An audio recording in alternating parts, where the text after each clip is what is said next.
நான் இப்ப சொல்ல போற கதை வேணும்டா நீங்க பல துறக்க கேட்ட கதையா இருக்கலாம்.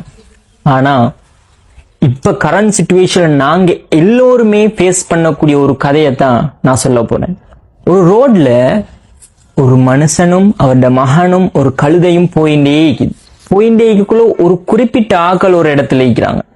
அவங்க பார்த்துட்டு சொல்றாங்க, இங்க பாருடா கழுதைய வச்சுட்டு ஒரு அப்பாவும் மகனும் நடந்து போறாங்கன்னு சொல்றாங்க.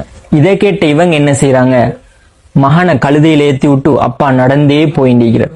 இதை பார்த்த இன்னொரு சின்ன கூட்டம் என்ன செய்யுது, இங்க பாருடா அப்பாவை நடக்க விட்டுட்டு மகன் கழுதையில போறான்னு சொல்லுது. இதை கேட்டு இவங்க ரெண்டு பேரும் என்ன செய்யறாங்க, திருப்பி மகனை கீழே இறக்கி விட்டு அப்பா கழுதையில ஏறி பயணம் செல்றாங்க.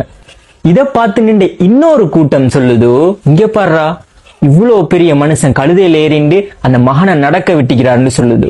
இது இவங்களுக்கு கேட்ட உடனே இவங்க என்ன செய்யறாங்க, திருப்பி ரெண்டு பேருமே சேர்ந்து அந்த கழுதையில ஏறி பயணம் செல்ல ரெடி ஆகுறாங்க. இன்னொரு கூட்டம் ஒரு இடத்துல இருந்துன்னு சொல்லுது, இறக்க மனசே இல்லாதவங்க இவங்க ரெண்டு பேருமே இவங்களோட சுமையை அந்த கழுதைக்கு மேல வச்சுட்டு போறாங்க, அந்த கழுதை தாங்குமான்னு கேக்குறாங்க. இதுவும் அந்த அப்பாட காதுல கேட்டோடனே அந்த அப்பா என்ன செய்யறாருண்டால், ரெண்டு பேருமே கீழே இறங்கி நடந்துட்டு அந்த கழுதைய கையில பிடிச்சு கூட்டிட்டு போறாங்க. இதையும் பார்த்த இன்னொரு ஒரு குறிப்பிட்ட ஆக்கள் சொல்றாங்க, கழுதைய வச்சுட்டு இருந்துட்டு பயன்படுத்த தெரியாத முட்டாள்கள் இவங்கன்னு சொல்றாங்க. Moral of the story is, இந்த சமுதாயம் நம்ம வாழ்ந்தாலும் பேசும், தாழ்ந்தாலும் பேசும்.